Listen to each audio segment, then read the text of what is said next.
Hello students, आज मैं आप सभी के लिए ई स्टडी विजन चैनल की ओर से क्लास 10th का चैप्टर 3 जो कि मेटल एंड नॉन मेटल है, इस चैप्टर के एक्सरसाइज के क्वेश्चंस लेकर आई हूँ। इस वीडियो में मैं आपको वन बाय वन करके सारे ही एक्सरसाइज के क्वेश्चंस को कवर करने वाली हूँ। तो बिना टाइम वेस्ट किए अब हम स्टार्ट करते हैं क्वेश्चंस को। सबसे पहला क्वेश्चन है मेरा, which of the following pairs will give displacement reaction.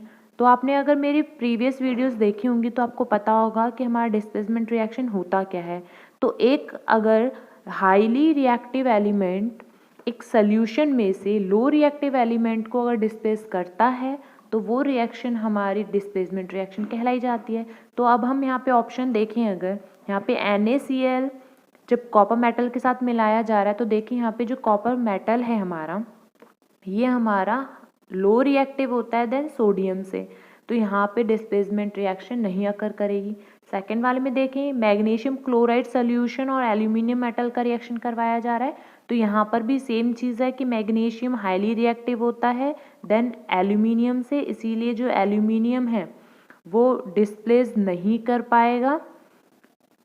Magnesium highly reactive होता है एल्यूमिनियम से, इसीलिए एल्यूमिनियम इसको डिस्प्लेस नहीं कर पाएगा। सिमिलरली अगर हम दूसरी बात करें थर्ड वाले ऑप्शन की, कि जो हमारा आयरन सल्फेट है, यहाँ पे जो हमारा आयरन है वो हाईली रिएक्टिव होता है देन सिल्वर से, ठीक है। तो यहाँ पे भी सिल्वर के द्वारा डिस्प्लेसमेंट नहीं हो पाएगा आयरन का, इसीलिए ये भी डिस्प्लेसमेंट रिएक्शन नहीं। अगर फोर्थ की बात करें तो यहाँ पे जो हमारा Ag है, सिल्वर है, ये लो रिएक्टिव होता है देन हमारे कॉपर से, इसीलिए इस रिएक्शन में जो हमारी फोर्थ रिएक्शन है इसमें कॉपर मेटल क्या करेगा, ये Ag को हटा देगा और सॉल्यूशन बना लेगा कॉपर नाइट्रेट का, ठीक है। तो यहाँ पे डिस्प्लेसमेंट हो रहा है Ag का AgNO3 के सॉल्यूशन से, इसीलिए ये रिएक्शन हमारी डिस्प्लेसमेंट रिएक्शन होगी। तो अब हम यहाँ इसका सॉल्यूशन देख लेते हैं। अभी मैंने आपको ये तो बता ही दिया कि यहाँ पर क्या है, AgNO3 सॉल्यूशन और कॉपर मेटल वाला है, डिस्प्लेसमेंट रिएक्शन है। और यहाँ पे देखें, अगर कॉपर जो है AgNO3 के सॉल्यूशन से Ag को अलग कर रहा है, यहाँ से देखें अगर हम, इसीलिए डिस्प्लेसमेंट रिएक्शन है। और रिएक्शन कैसे लिखनी है वो भी आपको आनी चाहिए। कॉपर को AgNO3 के साथ मिलाया तो कॉपर नाइट्रेट निकलेगा और साथ में Ag मतलब सिल्वर निकलेगा, ठीक है। यहाँ पे बैलेंस भी होनी चाहिए रिएक्शन, तो देखो बैलेंसिंग कैसे की है। यहाँ पे कॉपर 1 है LHS में, RHS में भी कॉपर 1 है, ठीक है। LHS में Ag कितना है हमारा 2 है, तो RHS में भी हम लोगों को करना होगा LHS में जब Ag 2 है, तो यहाँ पे भी हमने क्या कर दिया 2 कर दिया। नाइट्रेट में अगर हम देखें तो नाइट्रोजन जो है हमारा वो 2 है LHS में, RHS में देखें नाइट्रोजन 2 है।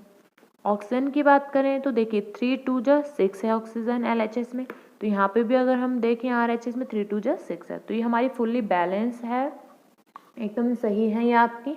नेक्स्ट क्वेश्चन करते हैं, डिस्प्लेसमेंट रिएक्शन आई होप आपको समझ में आ गया है। नेक्स्ट क्वेश्चन देखते हैं हम,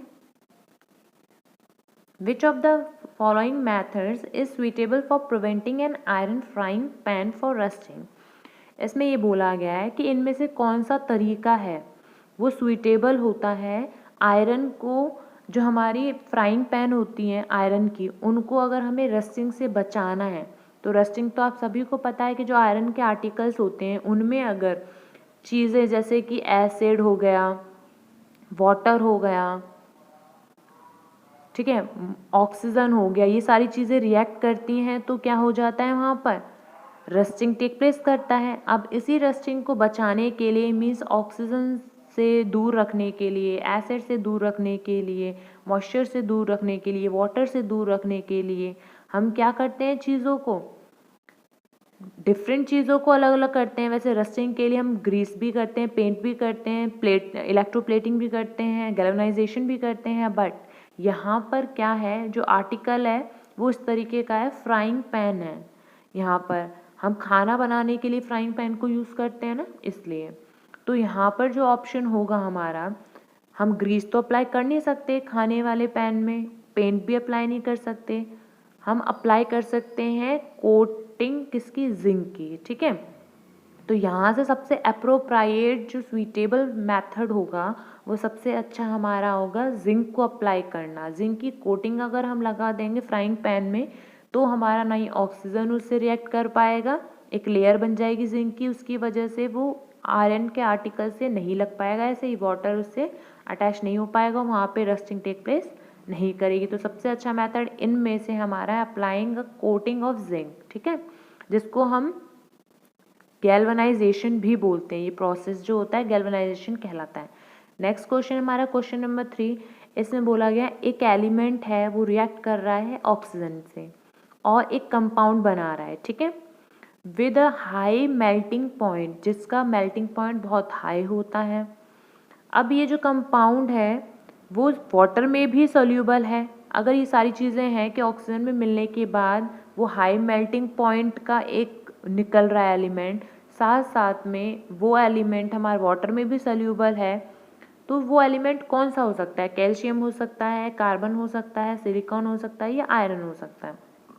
तो देखिए ध्यान से कि ऑक्सीजन के साथ मिल रहा है, ऑक्सीजन के साथ तो हमारा कैल्शियम ही होता है जो ऑक्सीजन से मिलने पर कैल्शियम ऑक्साइड बनाता है, ठीक है। और ये कैल्शियम ऑक्साइड जो है हमारा वो हाईली रिएक्टिव हो, मतलब हाई इसकी मेल्टिंग पॉइंट होती है कैल्शियम ऑक्साइड की, और ये वाटर में भी डिसॉल्वेबल होता है। इस CaO को, कैल्शियम ऑक्साइड को हम बोलते क्या है, मैं आपको यहाँ बताती हूँ। इसको क्विक लाइम भी बोलते हैं हम, क्विक लाइम भी बोलते हैं हम, क्विक लाइम, ठीक है, किसको? CaO को। लेकिन जब इस CaO को जब हम वाटर में ऐड करते हैं, वाटर में भी सोल्यूबल है, मतलब वाटर में ऐड करते हैं, तो ये हमारा एक बनाता है कैल्शियम हाइड्रोक्साइड। ये कैल्शियम हाइड्रोक्साइड होता है हमारा लाइम वाटर, क्योंकि किससे बना हुआ है? ये लाइम से बना हुआ है, क्विक लाइम से बना हुआ है। जब क्विक लाइम को हमने वाटर में मिलाया तो अब जो निकल के आया वो बना है हमारा लाइम वाटर, ठीक है। तो आपको ये भी याद रखना है, अगर सिर्फ लाइम होता है या क्विक लाइम होता है तो कैल्शियम ऑक्साइड होता है, CaO इसका फॉर्मूला होता है, ठीक है, और उसका कॉमन नेम क्विक लाइम होता है या लाइम होता है। अगर बोला गया CaOH का होल ट्वाइस तो वो क्या होगा? ये हमारा क्या होगा? लाइम वाटर होगा, ठीक है, क्या होगा? लाइम वाटर होगा। CaOH का होल ट्वाइस हमारा लाइम वाटर होगा। तो यहाँ पे क्वेश्चन था, क्वेश्चन से नहीं भटकना है। क्वेश्चन में ये बोला था कि एक एलिमेंट है वो रिएक्ट कर रहा है ऑक्सीजन के साथ और एक कंपाउंड दे रहा है जो कि हाई मेल्टिंग पॉइंट का है। तो हमने यहाँ पे देखा जो कैल्शियम है जब इसको ऑक्सीजन के साथ मिलाते हैं तो कंपाउंड जो निकलता है वो कैल्शियम ऑक्साइड निकलता है, जिसको हम लाइम या क्विक लाइम भी बोलते हैं, ठीक है। इसको बैलेंस भी कर दिया मैंने, यहाँ पे 2 है कैल्शियम और LHS में 2 है, RHS में भी 2 है, LHS में ऑक्सीजन 2 है और RHS में भी ऑक्सीजन हमारा 2 है, तो ये फुल्ली बैलेंस भी है। तो ये जो हमारा कैल्शियम ऑक्साइड है इसका जो मेल्टिंग पॉइंट है इस कंपाउंड का वो बहुत हाई होता है, तो इससे भी हम पता लगा सकते हैं वो एलिमेंट कौन सा हो सकता है इनमें से। वो एलिमेंट सिर्फ और सिर्फ हमारा कैल्शियम ही हो सकता है, ठीक है। इसकी एक्सप्लेनेशन देख लेते हैं अब हम कि कैल्शियम हमारा आंसर है। कैल्शियम जब रिएक्ट करता है ऑक्सीजन के साथ तो कैल्शियम ऑक्साइड देता है, ठीक है, और ये कैल्शियम ऑक्साइड वाटर में सोल्यूबल होता है और कैल्शियम हाइड्रोक्साइड देता है। जैसे कि मैंने आपको रिएक्शन दिखाई, कैल्शियम ऑक्साइड को जब वाटर से मिलाते हैं हम तो क्या निकलता है हमारा? कैल्शियम हाइड्रोक्साइड निकलता है।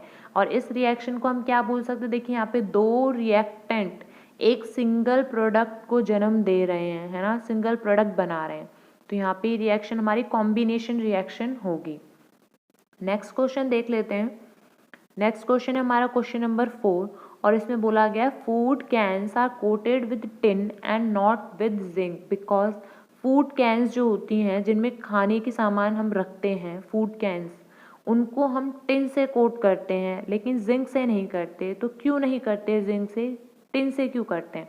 तो आपको रिएक्टिविटी सीरीज मैंने वीडियो में बताई थी पीरियोडिक टेबल वाले में, उसमें आपको याद हो तो रिएक्टिविटी सीरीज में जिंक जो होता है हमारा वो ऊपर आता है और हमारा जो टिन होता है वो नीचे आता है जिंक से। इसका मतलब है कि जो जिंक है वो हाईली रिएक्टिव होता है और टिन से तो ज़्यादा ही रिएक्टिव है, अगर फूड कैन्स हम जिंक की बनाएंगे तो क्या होगा, जब हम उनमें फूड आइटम्स डालेंगे तो वो फूड आइटम्स जो हैं वो जिंक से रिएक्ट कर जाएंगे।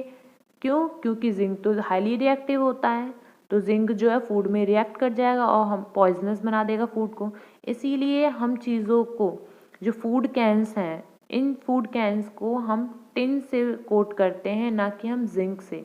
जिंक क्योंकि हाईली रिएक्टिव होता है, टिन से ज़्यादा रिएक्टिव होता है, इसलिए। तो आपका आंसर आई होप आपको मिल गया होगा और अच्छे समझ में भी आ गया होगा।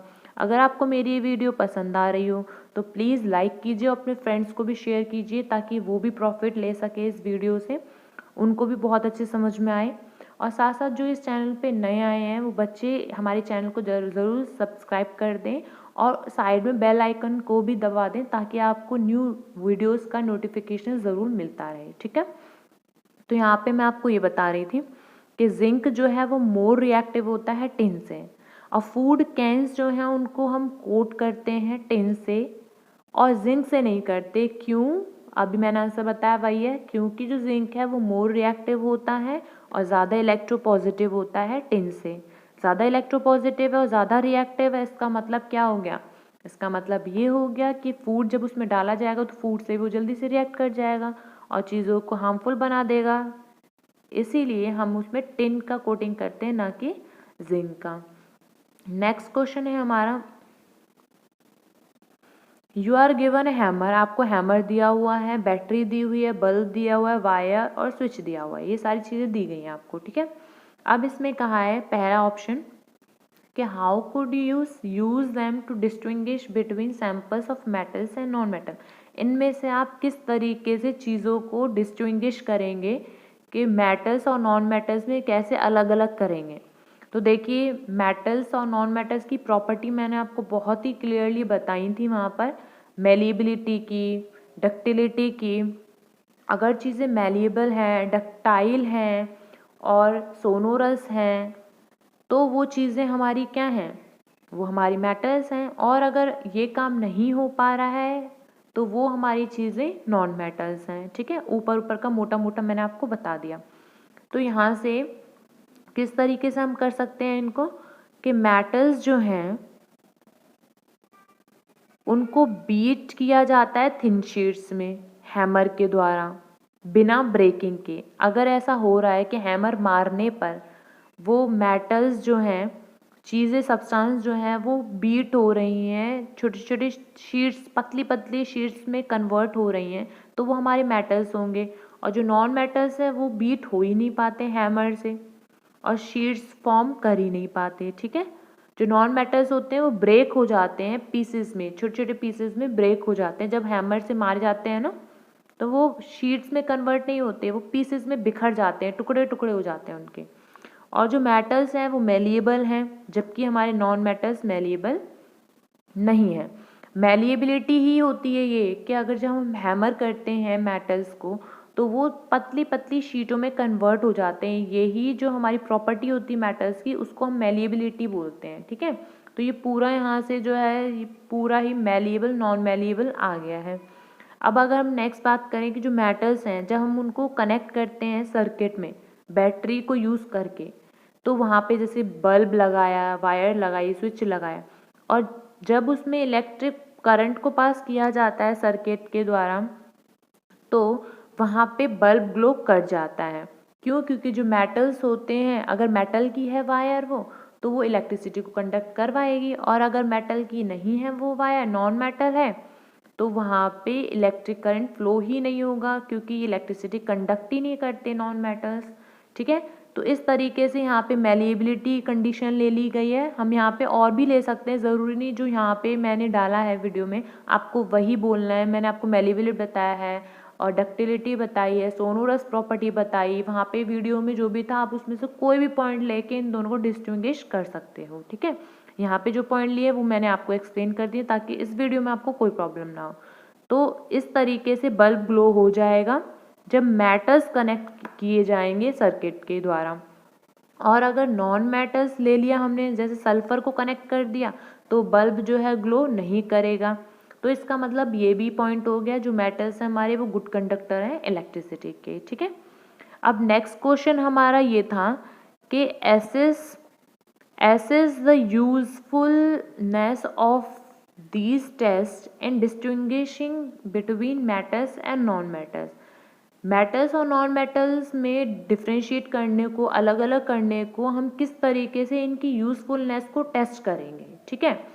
तो इसका एक्सप्लेनेशन हम किस तरीके से देंगे, क्योंकि हमारे मेलिबिलिटी हमने देखी यहाँ पे है ना, तो जो मेटल्स हैं वो शीट्स में कास्ट हो सकते हैं और मेटल्स गुड कंडक्टर्स हैं इलेक्ट्रिसिटी के, तो इस तरीके से हम इनको यूज़ कर सकते हैं इलेक्ट्रिकल केबल्स के लिए। इसीलिए हम इलेक्ट्रिकल केबल्स के लिए यूज़ करते हैं, क्योंकि ये गुड कंडक्टर्स भी होते हैं, साथ साथ थिन शीट्स में भी कन्वर्ट हो जाते हैं, पतली पतली वायर्स में भी कन्वर्ट हो जाते हैं, डक्टाइल भी होते हैं, इसीलिए मेटल्स जो हैं प्रेफर किए जाते हैं। तो यहाँ पे डिस्टिंग्विशिंग भी तो हो गई, साथ साथ मेलिबिलिटी की प्रॉपर्टी भी बता दी, इलेक्ट्रिसिटी कंडक्ट करने की भी प्रॉपर्टी बता दी और डक्टिलिटी की भी बता दी, ठीक है। तो इस तरीके से आप इसमें से पॉइंट्स कोई भी लेके अपनी तरफ से एक्सप्रेस कर सकते हैं। यहाँ पे मोस्ट इंपॉर्टेंट क्वेश्चन आ रहा है अब क्वेश्चन नंबर 6। क्वेश्चन नंबर 6 कह रहा है व्हाट आर एम्फोटेरिक ऑक्साइड। बहुत इंपॉर्टेंट क्वेश्चन मैं अभी कह रही हूँ, अभी लिख लीजिए इंपॉर्टेंट, मोस्ट इंपॉर्टेंट, और याद करके ही जाना है इसको, और अभी वीडियो में तुरंत याद कर लीजिए। Give two examples of amphoteric oxide की एग्जाम्पल्स भी देने। तो एम्फोटेरिक ऑक्साइड हमारे वो ऑक्साइड्स होते हैं जो एसिडिक और बेसिक दोनों ही ऑक्साइड की तरह बिहेव करते हैं। जैसे कि हमारा एल्यूमिनियम ऑक्साइड है Al2O3, हमारा जिंक ऑक्साइड है ZnO, ये दोनों ही हमारे ऑक्साइड फॉर्म में दिख रहा है हम लोगों को। Al2O3 ये ऑक्साइड फॉर्म में है, जिंक भी ऑक्साइड फॉर्म में। तो ये ऑक्साइड हमारे इस तरीके से होते हैं कि एसिडिक और बेसिक ऑक्साइड दोनों की तरह बिहेव करते हैं, इसीलिए हम इनको क्या बोलते हैं, एम्फोटेरिक ऑक्साइड्स बोलते हैं, ठीक है। नेक्स्ट क्वेश्चन देख लेते हैं, क्वेश्चन नंबर 7। इसमें बोला गया name two metals which will displace hydrogen from dilute acid and two metals which will not. तो हम सभी को पता है रिएक्टिविटी सीरीज के बारे में, एक हमारी सीरीज है जिसमें कि जैसे मैंने यहाँ पे दिखाई भी है चार्ट इसका, यहाँ पर देखिए हाइड्रोजन है हमारा यहाँ पर, ठीक है। इस हाइड्रोजन से जितनी भी ऊपर चीज़ें हैं वो मोस्ट रिएक्टिव हैं, और हाइड्रोजन से जितनी भी नीचे चीज़ें हैं वो हमारी लीस्ट रिएक्टिव हैं, ठीक है। ये हमारी मोस्ट रिएक्टिव हैं और ये हमारी लीस्ट रिएक्टिव हैं। तो क्वेश्चन क्या है, क्वेश्चन में ये है कि उन दो मेटल्स का नाम बताइए जो डिस्प्लेस कर दें हाइड्रोजन को उनके डाइल्यूट एसिड से। तो हाइड्रोजन से कोई भी ऊपर एलिमेंट ले लीजिए, दो, पोटेशियम, बेरियम, सोडियम, कुछ भी ले सकते हैं आप, ठीक है। इनमें से कोई भी ले लीजिए, हाइड्रोजन से ऊपर मोस्ट रिएक्टिव है, यहाँ से कोई भी ले लीजिए इनमें से, ज़रूरी नहीं जो मैंने यहाँ से लिया है वही आपको लेना है, ठीक है। तो यहाँ पर मेटल्स अबव हाइड्रोजन जो है हमारे एक्टिविटी सीरीज में, जैसे कि सोडियम हो गया, पोटेशियम हो गया, मैग्नीशियम हो गया, लिथियम हो गया, है ना, बेरियम हो गया, ये सभी डिस्प्लेस कर देंगे हाइड्रोजन को, क्योंकि ये हाइड्रोजन से मोस्ट रिएक्टिव हैं, ठीक है। तो अब उनके जो हाइड्रोजन का कोई भी सोल्यूशन होगा, मान लीजिए हमने ले लिया HCl, तो अगर मैं यहाँ पे Na भी ले लेती हूँ, सबको पता है NaOH हमारे क्या है, NaOH बेस है और ये हमारा एसिड है, सबसे कॉमन एग्जांपल ले लिया। तो यहाँ पे क्या होता है, NaCl बनता है कि नहीं बनता है, ये तो डबल डिस्प्लेसमेंट रिएक्शन, लेकिन है तो डिस्प्लेसमेंट रिएक्शन। होता क्या है यहाँ पर, Na जो है वो H को हटा देता है HCl से, क्यों, क्योंकि ये H जो है वो लो रिएक्टिव है और Na जो है हाईली रिएक्टिव है। आप ऐसे समझ लीजिए कि जो Na है वो भारी भरकम है। देखिए जो हैवी वेट के बच्चे होते हैं वो लो वेट के बच्चों को आराम से हटा देते हैं कि नहीं उसकी जगह से, तो यहाँ पे भी यही है कि जो Na है वो बहुत ही भारी है, तो वो क्या करेगा, H को उसकी जगह से हटा देगा। आपको याद करने के लिए मैं ऐसे बोल रही हूँ, आपको सीरियसली नहीं लेना है, बस याद करने के लिए फ़नी वे में बता रही हूँ ताकि आप भूलें नहीं कभी, ठीक है। तो आपको ये एक्टिविटी सीरीज ज़रूर याद करनी है मेटल्स की। नेक्स्ट हमारा पार्ट जो था क्वेश्चन का वो ये है, और अगर हम नेक्स्ट हाँ ये भी पूछा है कि कौन से नहीं करेंगे, है ना, तो कौन से नहीं करेंगे? जो लो रिएक्टिव होंगे, मीन्स जो हाइड्रोजन से जितना नीचे होगा, जितने भी नीचे एलिमेंट्स हैं हमारे हाइड्रोजन से, इनमें से कोई भी हाइड्रोजन को रिप्लेस नहीं कर पाएगा, डिस्प्लेस नहीं कर पाएगा। ठीक है, तो यही बोला है। नहीं वाले भी बता सकते हैं हम, कोई भी दो एलिमेंट हाइड्रोजन से नीचे जो है, जैसे कॉपर हो गया, सिल्वर हो गया, ये जो है हाइड्रोजन को हटा नहीं पाएंगे। फॉर एग्जाम्पल मैं ले लूँ यहाँ पे Ag और इसको HCl में डालूँ, तो Ag जो है लो रिएक्टिव होता है, तो ये H को हटा नहीं पाएगा इसके HCl डाइल्यूट HCl के सॉल्यूशन से, क्योंकि ये लो रिएक्टिव होता है सिल्वर, और हाइड्रोजन सिल्वर से ज़्यादा रिएक्टिव है, इसलिए वो उसको हटा नहीं पाएगा। ठीक है, तो नेक्स्ट क्वेश्चन देख लेते हैं। उससे पहले आपको एक इन्फॉर्मेटिव चीज़ बता दूं, अगर आपको वीडियो ये जो दे रही हूँ मैं आपको समझा रही हूँ, इनकी PDF चाहिए तो आप हमारे व्हाट्सएप ग्रुप और टेलीग्राम ग्रुप से भी ज्वाइन हो सकते हैं। हमने आपके लिए डिस्क्रिप्शन बॉक्स में दोनों ही ग्रुप का लिंक सेंड किया हुआ है, आप उसमें से हमें ज्वाइन कर सकते हैं। ठीक है, नेक्स्ट क्वेश्चन है हमारा, in the electrolytic refining of metal M, metal M का अगर हमें इलेक्ट्रोलाइटिक रिफाइनिंग करना है तो what would you take as anode and cathode and the electrolyte. हमें किसी भी मेटल M का अगर इलेक्ट्रोलाइटिक रिफाइनिंग करना है तो हमें एनोड क्या लेना होगा, कैथोड क्या लेना होगा, इलेक्ट्रोलाइट क्या लेना होगा। तो आपको मैं पहले बता दूं, रिमाइंड करा दूं, हमारा पूरा इलेक्ट्रोलाइसिस जो प्रोसेस होता था वो होता क्या था। हम एक बीकर लेते थे, इसमें जो है एक कैथोड लेते थे, एक एनोड लेते थे, एनोड को मोटा बनाते थे क्योंकि ये इम्प्योर मेटल होता था, और कैथोड को पतला बनाते थे, इसको हम बैटरी से ज्वाइन कर देते थे। ठीक है, ऐसे ही तो होता था। और इसमें करंट जब पास करवाते थे तो क्या होता था कि जो प्योर चीज़ें थी एनोड से, वो निकल के पहले इलेक्ट्रोलाइट में डिसॉल्व हो जाती थी, और धीरे धीरे फिर वो कहाँ जाती थी, कैथोड पर लेयर फॉर्म करती जाती थी, और जितनी भी गंदगी होती थी एनोड से वो नीचे जमा हो जाती थी, और उसको हम क्या बोलते हैं, एनोड मड बोलते थे। ठीक है, ये हमारा प्रोसेस जो है वो होता था हमारा इलेक्ट्रोलिसिस का प्रोसेस। यहाँ पे यही बोला गया है कि किन चीज़ों को, यहाँ पे तो मैंने आपको बता दिया सिंपली कि हम क्या क्या लेते हैं। अब मैंने आपको जैसे बोला कि एनोड को हम क्या लेते थे, मोटा बनाते थे, क्यों, क्योंकि उसमें इम्प्योर मेटल होता था, और कैथोड को पतला बनाते थे।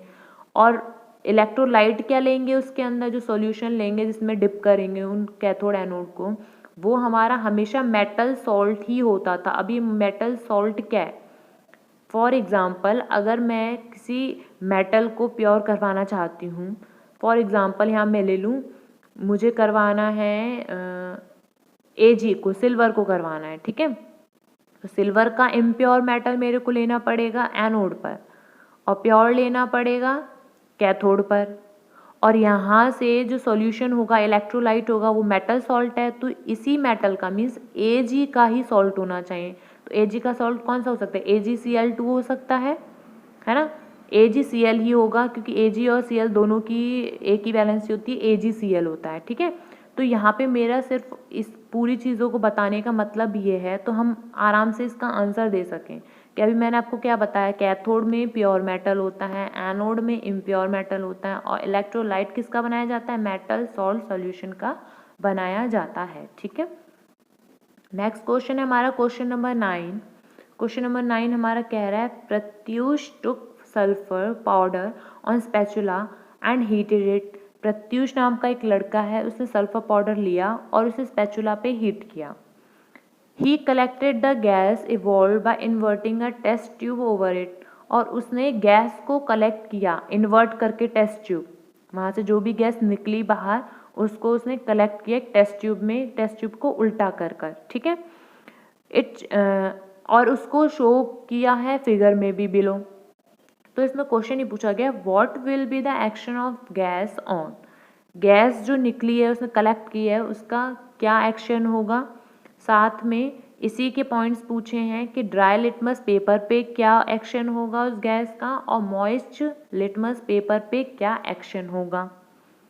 नेक्स्ट क्वेश्चन, उसी रिएक्शन को हमें बैलेंस केमिकल इक्वेशन में शो करना है। ठीक है, तो जब हम सल्फर को बर्न करेंगे, ठीक है, जब हम सल्फर को बर्न करेंगे एयर में, तो देखिए सल्फर को बर्न किया एयर में तो क्या निकलेगा, सल्फर डाइऑक्साइड निकलेगा, राइट।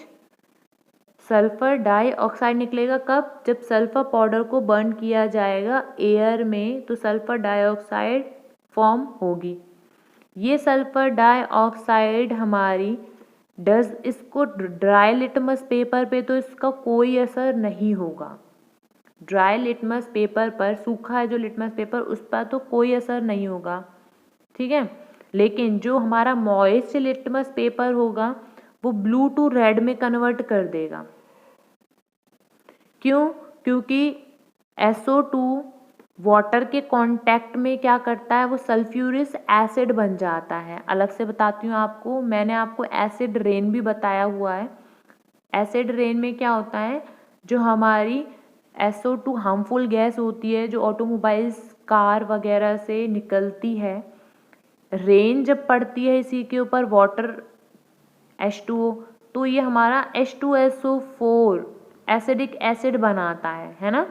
तो यहाँ से भी आप ऐसे लर्न कर सकते हैं कि सल्फर डाइऑक्साइड जो है जब वाटर से मिलता है तो वो सल्फ्यूरस एसिड बनाता है, H2SO3 बनाता है। मैंने जस्ट हिंट के लिए आपको बताया था, ठीक है।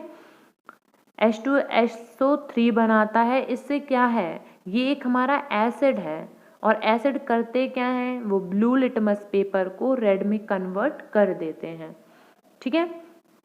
पूरा आंसर एकदम क्लियर हो गया होगा आपको। दोबारा बताऊं, सल्फर को अगर एयर में बर्न किया जाए तो सल्फर डाइऑक्साइड निकलता है और ड्राई लिटमस ड्राई होने की वजह से उस पर कोई भी असर नहीं होता है, लेकिन मॉइस्ट हल्का सा जो गीला है उस पर असर होगा। और कैसा असर होगा कि जो ब्लू लिटमस है वो रेड में कन्वर्ट हो जाएगा। क्यों, क्योंकि वहाँ पर एसिड क्रिएट होगा जब वो वाटर से मिलेगा, SO2 सल्फर डाइऑक्साइड जब वाटर से मिलेगा तो यहाँ पे सल्फ्यूरस एसिड बनेगा, इसलिए ये हमारा एसिड होने की वजह से ब्लू लिटमस पेपर को रेड में कन्वर्ट करता है, ठीक है। नेक्स्ट हमारा क्वेश्चन नंबर 10 है। इसमें बोला गया है state 2 ways to prevent the rusting of iron. 2 तरीके बताइए आयरन का जो रस्टिंग होता है उसको बचाने के लिए। ऊपर ही मैंने आपको ये बता चुका है कि रस्टिंग ऑफ आयरन, किसी का अगर जंग लग रही है आयरन की तो उसको किन तरीकों से बचाया जा सकता है, ग्रीस करके, ऑयल करके, पेंट करके, है ना, गैल्वेनाइजेशन करके, इलेक्ट्रोप्लेटिंग करके, ये सारे ही मेथड होते हैं रस्टिंग ऑफ आयरन से प्रिवेंट करने के। तो 2 मेथड बोले, इनमें से कोई भी चूज कर लीजिए आप। तो देखिए ऑयलिंग, ग्रीसिंग, पेंटिंग। एक तो पहला मेथड इस तरीके से लिखने का ये मतलब होता है आपको मार्क्स गेनिंग हो जाता है कि इस तरीके से हमने पहले हेडिंग बना दी डॉट करके, फिर इस तरीके से बाय अप्लाइंग ऑयल, ग्रीस, सारी चीज़ें वही है अंदर जो हमने मेन हेडिंग में लिखा है, बट इम्प्रूवमेंट हो जाती है लिखने में, और जो एग्जामिनर होता है वो भी उसको देखने में भी अच्छा लगता है ये चीज़, ठीक है। तो इसी तरीके से लिख दिया बाय अप्लाइंग ऑयल, ग्रीस और paint the surface becomes water proof हो जाता है सरफेस, एंड मॉइस्चर जो होता है और ऑक्सीजन जो होता है एयर में जो प्रेजेंट है वो डायरेक्ट कांटेक्ट में आयरन के नहीं आ पाता है, इसलिए जो रस्टिंग है वो रुक जाती है, प्रिवेंट हो जाती है। और ऐसे ही जो गैल्वेनाइजेशन है ये कैसा प्रोसेस होता है, इसमें आयरन आर्टिकल्स को जिंक की लेयर से प्लेट किया जाता है, कोट किया जाता है, ठीक है। इसी जिंक से क्या होता है, एक लेयर बन जाती है आयरन और ऑक्सीजन के बीच में एक लेयर आ जाती है जिंक की, जिससे कि जिंक जो है वो आयरन मेटल्स पे ऑक्सीजन जो है जाने नहीं देता है, और इसी तरीके से जो है बच जाता है रस्टिंग होने से हमारा आयरन के आर्टिकल्स, ठीक है। तो ये 2 तरीके हैं, इलेक्ट्रोप्लेटिंग भी हो सकता है, इस तरीके से हम बता सकते हैं। तो नेक्स्ट क्वेश्चन है मैं क्वेश्चन नंबर 11 जो कि है what types of oxides are formed when non metals combine with oxygen. तो जब चैप्टर पढ़ाया था तो केमिकल रिएक्शंस भी बताई थी हमने नॉन मेटल्स की, मेटल्स की। तो नॉन मेटल की आपको याद हो तो ऑक्साइड से जब रिएक्शन होती है तो क्या फ़र्क पड़ता है, जब नॉन मेटल कंबाइन होते हैं ऑक्सीजन के साथ, अगर आपको याद हो तो ना तो वो एसिडिक बनाते हैं ना तो वो न्यूट्रल ऑक्साइड बनाते हैं। मैं यहाँ पे बताती हूँ आपको, जैसे कि हमारे नाइट्रोजन ऑक्साइड हैं और सल्फर डाइऑक्साइड हैं, ठीक है, ये हमारे एसिडिक ऑक्साइड हैं, और CO है जो हमारा, वो न्यूट्रल ऑक्साइड है, ठीक है। तो यहाँ पे जो नॉन मेटल्स हैं हमारे, जब कंबाइन होते हैं ऑक्सीजन के साथ, तो यहाँ पे क्या था, नाइट्रोजन, ये हमारी गैस है, ये हमारा क्या है, नॉन मेटल, ऑक्सीजन के साथ रिएक्ट करवाया तो क्या बना है, ये नाइट्रोजन ऑक्साइड बना है। और सी कार्बन को जब हम ऑक्सीजन से मिलाते हैं कार्बन मोनोऑक्साइड बनता है ये। तो यहाँ पे चीज़ें क्या हैं कि जब कौन से टाइप का ऑक्साइड बनता है, तो ये हमारी या तो एसिडिक बनता है या तो न्यूट्रल ऑक्साइड बनता है, दोनों में से कोई भी ऑक्साइड बन सकते हैं, ठीक है। जैसे कि एग्जाम्पल भी बता दिए हैं, NO2 और SO2 दोनों ही एग्जाम्पल बता दिए आपको। जो NO2 है हमारा और SO2 है वो तो एसिडिक ऑक्साइड बनाता है, और जबकि हमारा CO है वो न्यूट्रल ऑक्साइड बनाता है। तो दोनों ही टाइप के ऑक्साइड बनते हैं, एसिडिक भी बनते हैं, न्यूट्रल ऑक्साइड भी बनते हैं, जब नॉन मेटल कंबाइन होते हैं ऑक्सीजन के साथ, ठीक है। आप बार बार इसे रिपीट कीजिए, आपको लर्न हो जाएगा। और वैसे भी बहुत सारी रिएक्शंस करवाई थी, तो आपको पता होना ही चाहिए कि किस तरीके से बनाते हैं ऑक्साइड, न्यूट्रल या एसिडिक, दोनों में से कोई भी बनाते हैं, ठीक है। गिव रीजन्स आ गया है इसमें क्वेश्चन नंबर 12। बताइए, रीज़न दीजिए कि प्लैटिनम, गोल्ड और सिल्वर जो है उनको हम ज्वेलरी के लिए यूज़ करते हैं। तो देखिए, जो प्लैटिनम, गोल्ड, सिल्वर होता है ना हमारा, वो बहुत मैलिएबल होता है। हम उनको थिन शीट्स में भी हैमर जब करते हैं, हम उनको पतली पतली शीट्स में कन्वर्ट कर सकते हैं, इसलिए हम उन्हें ज्वेलरी में यूज़ करते हैं, ठीक है। नेक्स्ट क्वेश्चन है, sodium, potassium and lithium are store under oil. ये क्वेश्चन भी आपको मैंने इंडेक्स क्वेश्चन में बता चुके हैं, बट फिर भी दोबारा आए हैं तो दोबारा एक्सप्लेन किया जाएगा, जितनी बार भी आएगा आपको एक्सप्लेन किया जाएगा, बस आपको सीखना है हमसे, ठीक है। नेक्स्ट क्वेश्चन जो बोला है, सोडियम, पोटेशियम, लिथियम जो उनको हम ऑयल के अंदर रखते हैं, क्यों रखते हैं? आपने रिएक्टिविटी सीरीज में देखा, सबसे पहले ही लिथियम था, फिर कुछ नीचे जाकर सोडियम भी था, पोटेशियम भी था, सोडियम भी था। तो ये क्या है, ये रिएक्टिविटी सीरीज में सबसे अपर में लाई कर रहे हैं। इसका मतलब इतने रिएक्टिव हैं, इतने रिएक्टिव हैं कि अगर इनको खुला छोड़ दिया जाए ना, तो ये एयर से भी रिएक्ट करके फायर कैच कर सकते हैं, सोचिए। इस वजह से हम उन्हें किस में रखते हैं, ऑयल में रखते हैं, ठीक है। नेक्स्ट क्वेश्चन अगर हम देखें, जो एल्यूमिनियम है, इज हाईली रिएक्टिव मेटल है एल्यूमिनियम, तब भी yet it is used to make, तब भी हम इसको यूटेंसिल बनाने के लिए यूज़ करते हैं। यूटेंसिल्स को बनाने के लिए, खाने के लिए यूटेंसिल होते हैं बर्तन, ठीक है। तो बर्तन बनाने के लिए हम यूज़ करते हैं एल्यूमिनियम को, जबकि हमारा एल्यूमिनियम जो है हाईली रिएक्टिव है तब भी। तो क्यों करते हैं? क्योंकि जो हमारा एल्यूमिनियम होता है वो गुड कंडक्टर होता है हीट का, आसानी से हीट जो है उसमें कन्वर्ट हो जाती है, इसलिए जो एल्यूमिनियम को हम यूज़ करते हैं। अगर लास्ट क्वेश्चन हम देखें, इसमें बोला है carbonate and sulphide ores are usually converted into oxide during the process of extraction. तो कार्बोनेट को, सल्फाइड ओर्स को हमें पहले ऑक्साइड में फॉर्म में कन्वर्ट करना होता है, जब भी हम एक्सट्रैक्शन के फॉर्म में करते हैं, है ना। तो क्यों करना पड़ता है हमें ये टर्न, क्यों कन्वर्ट करना पड़ता है? क्योंकि अगर जब हम कार्बोनेट को, सल्फाइड ओर्स को यूजुअली कन्वर्ट करते हैं ऑक्साइड के फॉर्म में, तो क्या होता है, आसानी से हम इसको अलग भी कर सकते हैं।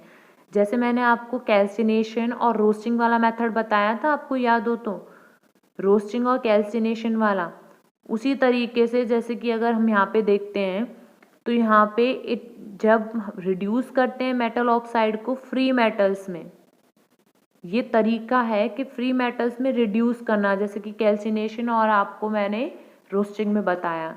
तो क्योंकि इजी हो जाता है वहाँ से मेटल को ऑब्टेन करना ऑक्साइड फॉर्म में, और वो जैसे नॉर्मल फॉर्म में है उसमें इतना आसानी से हम नहीं ले पाते हैं, जबकि अगर हम ऑक्साइड फॉर्म में पहले ही उसे चेंज करें, वहाँ से आसानी से निकाल सकते हैं, ठीक है। इसीलिए हम पहले उसे ऑक्साइड फॉर्म में कन्वर्ट करते हैं, तब जाके आगे की उसे एक्सट्रैक्शन का प्रोसेस करते हैं। फिर अगर हम ये ऑक्साइड में फॉर्म करते हैं तो ईजी हो जाता है ऑब्टेन करना मेटल्स को ऑक्साइड फॉर्म से, देन उनके कार्बोनेट और सल्फाइड के फॉर्म से। जैसे कि आपको जिंक कार्बोनेट का पता होगा, जब इसको हीट किया तो जिंक और कार्बोनेट, जिंक ऑक्साइड और कार्बन डाइऑक्साइड फॉर्म में जो है चेंज हो गया था, ये निकल गया था। अब ये जिंक जो है, तो देखिए पहले तो ये जिंक कार्बोनेट के फॉर्म में था, बट सेकेंड में क्या में आ गया, जिंक ऑक्साइड फॉर्म में आ गया। इसको पहले किस में कन्वर्ट किया, ऑक्साइड के फॉर्म में कन्वर्ट किया, है ना, किया। क्यों किया, क्योंकि अब आसानी से अगर हम ZnO को हीट करते हैं तो तुरंत Zn और O हमारा अलग हो जाता है, ऑक्सीजन और Zn हमारा आसानी से अलग हो जाता है। इसलिए हम सबसे पहले क्या करते हैं, उसको कार्बोनेट या सल्फाइड जो भी हमारे कंपाउंड दिए उन्हें अलग करने के लिए हम उन्हें पहले ऑक्साइड फॉर्म में लेकर आते हैं रोस्टिंग और कैल्सिनेशन के प्रोसेस से। अगर कार्बोनेट ओर को कर रहे हैं, आपको याद ना हो तो फिर से एक्सप्लेन कर दूं, रोस्टिंग में क्या होता था और कार्बोनेट में क्या होता था। रोस्टिंग में सल्फाइड ओर को अलग किया जाता था, सल्फाइड ओर को ऑक्साइड फॉर्म में कन्वर्ट किया जाता था, जबकि कार्बोनेट को कैल्सिनेशन के फॉर्म में किया जाता था। ठीक है, जैसे मैंने अभी आपको एग्जाम्पल भी बताया ZnCO3 वाला, कैल्शियम कार्बोनेट वाला। तो यही थी इसके एक्सप्लेनेशन। एक बार यहाँ से देख लेते हैं। It is easier to reduce a metal oxide into free metals. Metal oxides को फ्री मेटल्स में तोड़ना बहुत आसान होता है। जैसे कि मैंने अभी यहाँ पे बताया ZnO था, ये ऑक्साइड की फॉर्म में। जब मैं इसको हीट करूँगी तुरंत क्या होगा, Zn और ऑक्सीजन अलग अलग हो जाएंगे हमारे, है ना। तो अब इनको आसानी से ऑक्सीजन और जिंक को अलग करना बहुत आसान है। तो यहाँ पे उसको लिखने का तरीका क्या है, it is easier to reduce a metal oxide into free metal. Zinc हमारा फ्री मेटल है, ऑक्सीजन हमारा अलग मेटल है, अलग अलग हो गई है आप अपने आराम से, है ना। यहाँ से जिंक मेटल अलग हो गया, यहाँ ऑक्सीजन गैस अलग हो गई है, तो आसानी से अलग हो पा रहा है ना जिंक से, जिंक ऑक्साइड से। लेकिन अगर हम इनके सल्फाइड और कार्बोनेट के फॉर्म में लेंगे तो उनको आसानी से हम अलग नहीं कर पाएंगे, इसलिए। और सेकेंड पॉइंट देखिए, क्योंकि ये ईजी होता है ऑब्टेन करना मेटल्स को उनके ऑक्साइड फॉर्म से, देन उनके कार्बोनेट और सल्फाइड से डायरेक्टली, इसीलिए जो कार्बोनेट और सल्फाइड ओर्स होते हैं पहले हम उनको कन्वर्ट करते हैं ऑक्साइड में, फिर उनको एक्सट्रैक्ट करते हैं मेटल्स से। ठीक है, तो ये थी आपकी एक्सप्लेनेशन। एक एक करके मैंने आपको ये तो शो कर दिया, जो ऊपर वाले क्वेश्चन थे उनको भी एक बार शो कर देती हूँ। जैसे पहला क्वेश्चन था हमारा, प्लैटिनम गोल्ड एंड सिल्वर ये यूज़ किए जाते हैं ज्वेलरी बनाने में, क्योंकि ये मैलिएबल भी होते हैं और डक्टाइल भी होते हैं। मैलिएबल प्रॉपर्टी थी हमारी कि पतली पतली शीट्स में कन्वर्ट हो सकते हैं, और डक्टिलिटी थी कि बहुत पतली पतली वायर्स में ड्रॉन हो सकते हैं। ये वायर होती हैं डक्टाइल में, और मैलिएबल में क्या होती हैं, थिन शीट्स होती हैं। ठीक है, यहाँ से भी आपको याद हो जाएगा, आई होप सो। इसीलिए, और ये हाईली रेजिस्टेंस भी होते हैं कोरोजन के, मतलब आसानी से इसमें कोरोजन नहीं होता है। सेकेंड पॉइंट था हमारा कि जो सोडियम पोटेशियम लिथियम है, इनको हम क्यों ऑयल में रखते हैं, तो मैंने आपको बताया था कि बहुत रिएक्टिव होते हैं और आसानी से फायर को कैच कर लेते हैं जब भी एयर में एक्सपोज होते हैं। इसी वजह से, यही जो वजह होती है उसको लिखते कैसे हैं कि इनके लो इग्निशन टेम्परेचर। लो इग्निशन टेम्परेचर, आपको मैं बता दूँ इग्निशन टेम्परेचर होता क्या है। इग्निशन टेम्परेचर हमारा वो टेम्परेचर होता है जो कि एकदम कम टेम्परेचर में भी जल्दी से आग पकड़ लेता है। ठीक है, उसको बोलते हैं हम लो इग्निशन टेम्परेचर। तो कम से कम इग्निशन टेम्परेचर में भी आग पकड़ लेना और हाई रिएक्टिविटी सीरीज में सबसे अपर पे लाइक करना, इसका मतलब वेरी रिएक्टिव होना। इन्हीं चीज़ों के वजह से जो सोडियम पोटेशियम में, इसको हम ऑयल में रखते हैं, खाली नहीं रखते। थर्ड क्वेश्चन था जो एल्यूमिनियम है, ये एल्यूमिनियम, इसमें बोला था एक क्वेश्चन था आपका कि जो एल्यूमिनियम है वो बहुत रिएक्टिव है, राइट, बट फिर भी हम इसको बर्तनों को बनवाने में हेल्प करते हैं। तो क्यों हम एल्यूमिनियम के बर्तनों को यूज़ करते हैं कुकिंग के लिए, जबकि एल्यूमिनियम बहुत रिएक्टिव होता है। तो मैंने आपको ये भी बताया कि जो एल्यूमिनियम है गुड कंडक्टर होती है हीट की, और साथ साथ एक और चीज़ भी होती है कि जो हमारा एल्यूमिनियम, आपने देखा होगा कि जैसे जैसे टाइम बीतता जाता है एल्यूमिनियम के ऊपर वाइट लेयर चढ़ती जाती है ना। तो ये लेयर एक्चुअली क्या होती है, ये लेयर होती है हमारी एल्यूमिनियम ऑक्साइड की लेयर होती है। ठीक है, जब हमारा एल्यूमिनियम ऑक्सीजन की प्रेजेंट में आता है, ऑक्सीजन से रिएक्ट करता है, तो अपने आप वो एल्यूमिनियम ऑक्साइड की लेयर बना लेता है। और ये जो लेयर है ऑक्सीजन की, वो प्रिवेंट करती है एल्यूमिनियम को कि वो अदर सब्सटेंस से रिएक्ट ना कर पाए। तो इसका मेन बहुत अच्छा वाला है ये क्वेश्चन, ये आ भी सकता है। ये चारों ही ऑप्शन बहुत ही इम्पोर्टेंट है, आ सकते हैं। ठीक है, तो एल्यूमिनियम जो है क्या करता है, ये नॉन रिएक्टिव लेयर बना लेता है एल्यूमिनियम ऑक्साइड की अपने बर्तनों पर। एल्यूमिनियम वाले जो बर्तन होते हैं अपने ऊपर एल्यूमिनियम ऑक्साइड की एक लेयर बना लेता है। और एल्यूमिनियम ऑक्साइड एक नॉन रिएक्टिव लेयर होती है जो कि फर्दर दूसरे सब्सटेंस से रिएक्ट होने से बचाती है कि अदर चीज़ों से वो रिएक्ट ना हो। ठीक है, और फोर्थ वाला मैंने आपको एक्सप्लेन कर ही दिया है कि पहले हम उनका क्या करते हैं, कैल्सिनेशन रोस्टिंग फॉर्म करके वहाँ से हम मेटल को अलग कर सकते हैं आसानी से ऑक्साइड फॉर्म में लाकर। 13 क्वेश्चन है हमारा, you must have seen tarnished copper vessel, आप सभी ने देखा है चमचमाता हुआ, बीइंग क्लीन किया जाता है उसको लेमन से और टर्मरिन जूस से। तो एक्सप्लेन करो क्यों हम सोर्स सब्सटेंस को यूज़ करते हैं, क्यों इफ़ेक्टिव होते हैं वेसल्स को क्लीन करने में। तो देखिए, जो कॉपर होता है जब रिएक्ट करता है कार्बन डाइऑक्साइड के साथ, एयर में जो कार्बन डाइऑक्साइड प्रेजेंट है उसके साथ, तो वहाँ से कॉपर कार्बोनेट बना लेता है। कॉपर है जब रिएक्ट करता है मॉइस्ट कार्बन डाइऑक्साइड के साथ जो कि एयर में प्रेजेंट है, तो वहाँ से वो कॉपर कार्बोनेट बना लेता है। ठीक है, और जो कॉपर वेसल्स हैं अपनी शाइन को लॉस कर देते हैं और हल्के से ब्राउन कलर में चेंज हो जाते हैं। ब्राउन कलर के जो होते हैं ये कॉपर के वेसल, ये ग्रीन कलर में चेंज होने शुरू हो जाते हैं, ग्रीन लेयर उनके ऊपर चढ़ने लग जाती है और ये कॉपर कार्बोनेट की लेयर होती है। ठीक है, तो इसके ऊपर जब हम सिट्रिक एसिड को यूज़ करते हैं, खट्टी पदार्थों को यूज़ करते हैं, एसिड्स को यूज़ करते हैं, जैसे कि लेमन हो गया, टैमारिंड हो गया, ठीक है, जो कि प्रेजेंट है लेमन में प्रेजेंट होता है, टैमारिंड में प्रेजेंट होता है हमारा ये। ठीक है, टार्टरिक एसिड होता है टैमारिंड में प्रेजेंट, तो बट फिर भी बता दिया है, सिट्रिक एसिड लेमन में प्रेजेंट होता है, टार्टरिक एसिड टैमारिंड में प्रेजेंट होता है। ये क्या करते हैं, ये जो कॉपर कार्बोनेट है, कॉपर कार्बोनेट की जो लेयर है उसको न्यूट्रलाइज कर देते हैं ये, और डिज़ोल्व कर जाती है ये लेयर और साफ़ हो जाते हैं। इसीलिए जो टार्निश कॉपर वेसल्स होते हैं उनको क्लीन किया जाता है लेमन और टर्मरिंड के जूस से। ठीक है, ताकि वो अपनी कॉपर वेसल जो है अपना कैरेक्टरिस्टिक जो उनकी लस्ट्रस प्रॉपर्टी होती है उसको दोबारा से गेन कर सकें। नेक्स्ट क्वेश्चन है हमारा, differentiate between metals non metals on the basis of their chemical properties.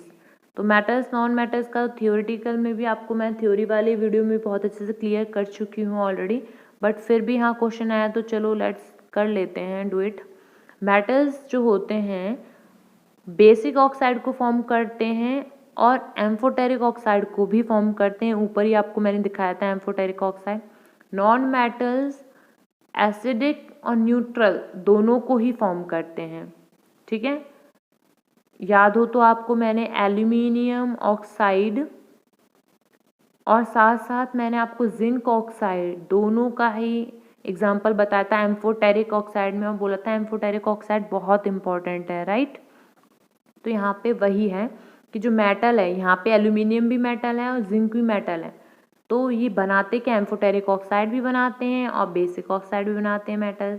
जबकि नॉन मेटल, हमारे ऊपर नॉन मेटल का भी क्वेश्चन था, जो नॉन मेटल हैं वो एसिडिक भी बनाते हैं, साथ साथ न्यूट्रल ऑक्साइड, दोनों ही ऑक्साइड को बनाते हैं। ठीक है, जैसे हमारा था NO2 और SO2, ये तो हमारे एसिडिक बनाते हैं, है ना, और न्यूट्रल हमारा CO बनाता है, ऊपर ही आपको बताया।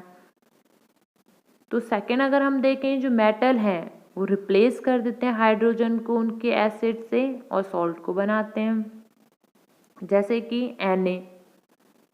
और अगर मैंने यहाँ से एसिड ले लिया तो ये क्या करेगा, NaCl, ये हाइड्रोजन को यहाँ से रिप्लेस कर देगा, करेगा ना हाइड्रोजन को।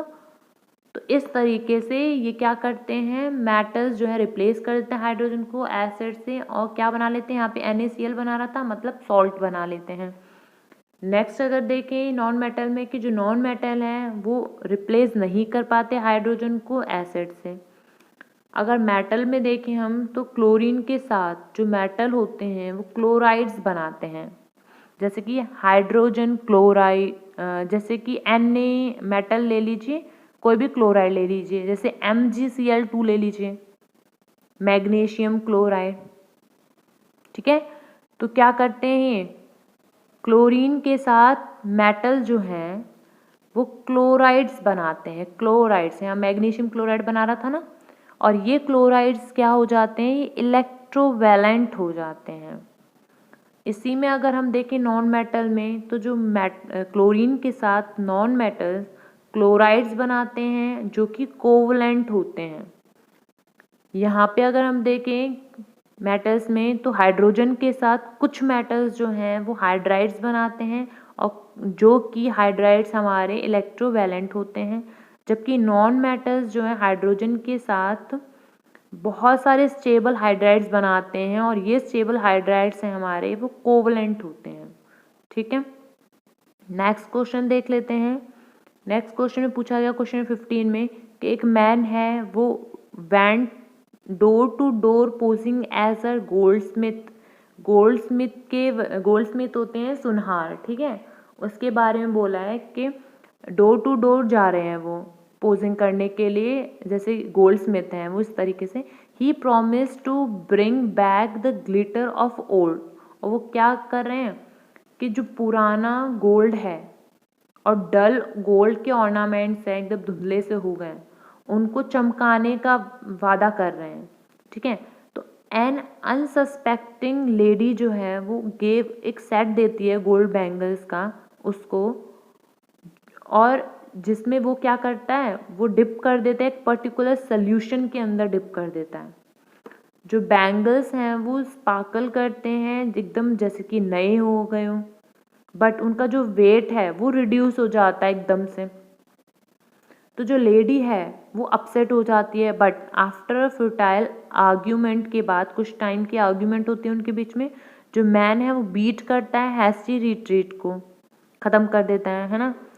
और फिर can you play the detective to find out the nature of the solution he had use. इसमें पूरा मतलब इतना लंबा चौड़ा क्वेश्चन जो दिया है, इसका कुछ ज़्यादा बड़ी बात नहीं है, बस एक छोटा सी बात है कि सुनहार जो है एक सोल्यूशन में डिप किया उसने पुराने ऑर्नामेंट्स को, तो वो पुराने नए ऑर्नामेंट्स जो हैं वो एकदम ग्लिटर करने लगे, चमकने लग गए। तो वो जिसमें डिप किया था वो क्या था, बस ये। तो आपने एक्वारीजिया के बारे में पढ़ा है, एक्वारीजिया पढ़ा है, अगर ये चैप्टर पढ़ा है तो ज़रूर पढ़ा है, और मैंने भी पढ़ाया है आपको। एक्वारीजिया हमारा एक सॉल्यूशन होता है जो कि नाइट्रिक एसिड और हाइड्रोक्लोरिक एसिड का होता है। नाइट्रिक एसिड HNO3 और हाइड्रोक्लोरिक HCl। ठीक है, दोनों ही कॉन्सनट्रेटेड होते हैं, एकदम ज़्यादा मात्रा में एसिड होता है, कम मात्रा में वाटर होता है, कॉन्सनट्रेटेड होता है। एक्वारीजिया जो है मिक्सचर होता है कॉन्सनट्रेटेड हाइड्रोक्लोरिक एसिड का और कॉन्सनट्रेटेड नाइट्रिक एसिड का, और ये 3:1 के रेशियो में मिलाए जाता है हमेशा। ठीक है, मीन्स HCl की मात्रा 3 होगी, तो हमारे HNO3 की मात्रा क्या होगी, 1 होगी, तो 3:1 में मिलाया जाता है इसको।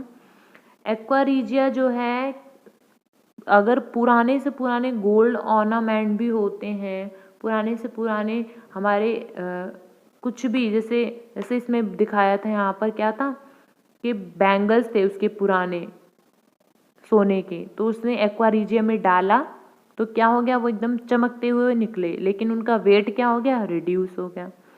तो यहाँ पर यही है कि एक्सप्लेनेशन देखते हैं हम कि जो गोल्डस्मिथ है यूज़ करता है सॉल्यूशन जिसको हम बोलते हैं aqua regia, which is a royal water in Latin.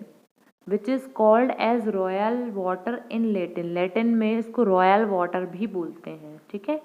और ये होता क्या है, ये मिक्सचर होता है कॉन्सेंट्रेटेड हाइड्रोक्लोरिक एसिड का और कॉन्सेंट्रेटेड नाइट्रिक एसिड का 3:1 के रेशियो में। एक्वा रेजिया कैपेबल होता है नोबल मेटल्स को डिसॉल्व करने के, जैसे कि गोल्ड हो गया, प्लैटिनम हो गया।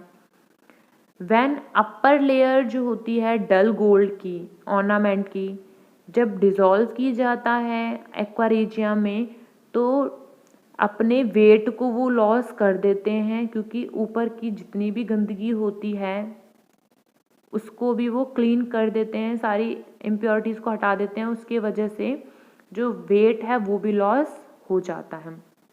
नेक्स्ट क्वेश्चन है हमारा क्वेश्चन नंबर 16। इसे बोला है गिव रीजंस बताने हैं आपको, कारण बताने हैं कि क्यों जो कॉपर है वो यूज़ किया जाता है हॉट वाटर टैंक्स बनाने के और नॉट स्टील। स्टील को हम यूज़ नहीं करते, और स्टील जो है अलॉय होता है आयरन का, सबको पता है, मैंने आपको अलॉय बताए थे। ये होमोजीनियस मिक्सचर्स होते हैं मेटल्स, मेटल के या मेटल नॉन मेटल के या मेटल नॉन मेटल के, ठीक है। तो हमारा जो कॉपर है वो बेटर कंडक्टर होता है हीट का स्टील से, इसीलिए हम कॉपर को यूज़ करते हैं। साथ साथ जो कॉपर है वो आसानी से कोरोड नहीं होता, आसानी से उसमें जंग नहीं लगती, लेकिन जो स्टील है वो आसानी से उसमें जंग लग जाती है, ठीक है। और जो कॉपर है वो डज नॉट रिएक्ट नहीं करता वाटर से किसी भी टेम्परेचर में, जबकि आयरन रिएक्ट कर जाता है वाटर से जब हीट किया जाता है, ठीक है। या स्टील बोलेंगे यहाँ पे, स्टील जो है रिएक्ट हो जाता है वाटर से जब उसको हीट करते हैं। तो इन 3 वजहों से जो मैंने आपको ऊपर बताई कि बेटर कंडक्टर है स्टील से, कोरोड हो जाता है स्टील, इसीलिए हम कॉपर को यूज़ करते हैं। साथ साथ जो कॉपर है वाटर से नहीं रिएक्ट करता और स्टील कर जाता है हॉट वाटर से, जब हीट किया जाता है तो वाटर से रिएक्ट कर जाता है। इन वजहों के, इन रीज़न से हम जो है कॉपर को यूज़ करते हैं, स्टील को नहीं यूज़ करते हॉट वाटर टैंक्स में, ठीक है। तो आई होप आपको बहुत अच्छे से क्लियर हो गया होगा। जो नहीं हुआ तो आप प्लीज़ कमेंट बॉक्स में ज़रूर लिखिए, आपकी जो भी क्वेरी हो, डाउट्स हो, सब कुछ आप शेयर कर सकते हैं, हम आपका ज़रूर रिप्लाई देंगे। And thank you for watching this video.